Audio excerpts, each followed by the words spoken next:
மாணவர்கள் அனைவருக்கும் இனிமையான மகிழ்வான வணக்கங்கள். இறைவன் நம்முடன் தான் இருக்கிறார். அதை நாம் என்றுமே உணர்வதே கிடையாது.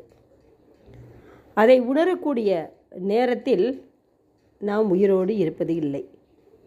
அதுதான் உண்மை. எப்பொழுதுமே அருகில் இருக்கக்கூடிய அமிர்தத்துக்கு மதிப்பே கிடையாது. ஒரு பிச்சைக்காரன் ஒருவர் இருந்தார். அவருடைய சொத்து என்று பார்த்தால் அழுக்கு பிடித்த உடை, கரி பிடித்த ஒரு பிச்சை ஓடு, இவ்வளவுதான். இந்த சூழ்நிலையில் தினமும் அவன் அந்த பிச்சை ஓட்டை நீட்டி எல்லோரிடமும் பிச்சை கேட்பது அவனுடைய வழக்கம். ஒரு நாள் ஒரு கடைக்காரரிடம் இப்படி தன் பிச்சை ஓட்டை அவர் முகத்துக்கு அருகில் நீட்டி பிச்சை எடுத்து கொண்டிருந்தான்.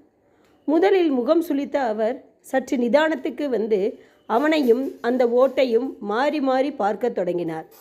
சற்றென்று அவனிடம் இருந்த அந்த பிச்சை ஓட்டை பிடுங்கி ஆராய்ந்தார். கடையில் இருந்து ஒரு பேனா கத்தியை எடுத்து விரித்தார்.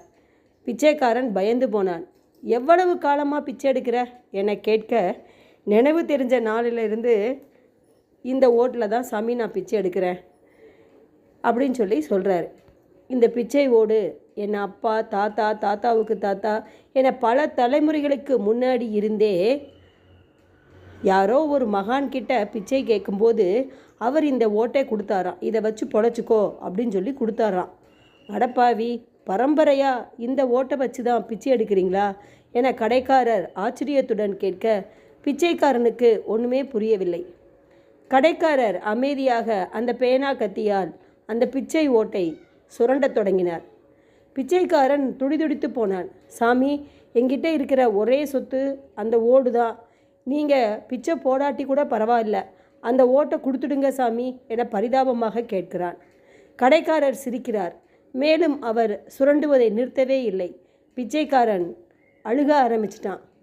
ராசியான ஓடு சாமி, மகான் கொடுத்த ஓடு ஐயா, தர்மபிரபு, அந்த ஓட்டை என்கிட்ட கொடுத்துருங்க அப்படின்னு கெஞ்சி கேட்குறான். கடைக்காரர் காதிலேயே வாங்காமல் அந்த ஓட்டை சுரண்டி கொண்டே இருந்தார்.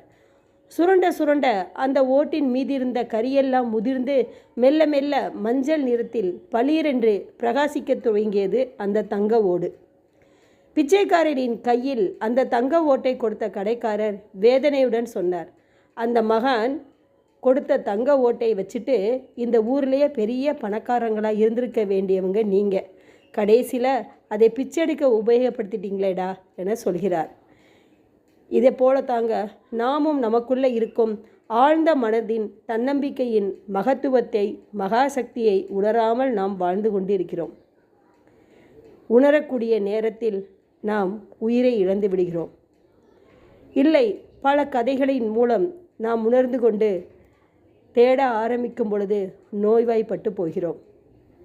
இப்போது நீங்களே முடிவு செய்து கொள்ளுங்கள், உங்கள் ஆழ்மனதிற்கு என்ன ஆணை கொடுப்பது என்று கூறி உங்களிடமிருந்து விடைபெறுகிறேன். நன்றி, வணக்கம்.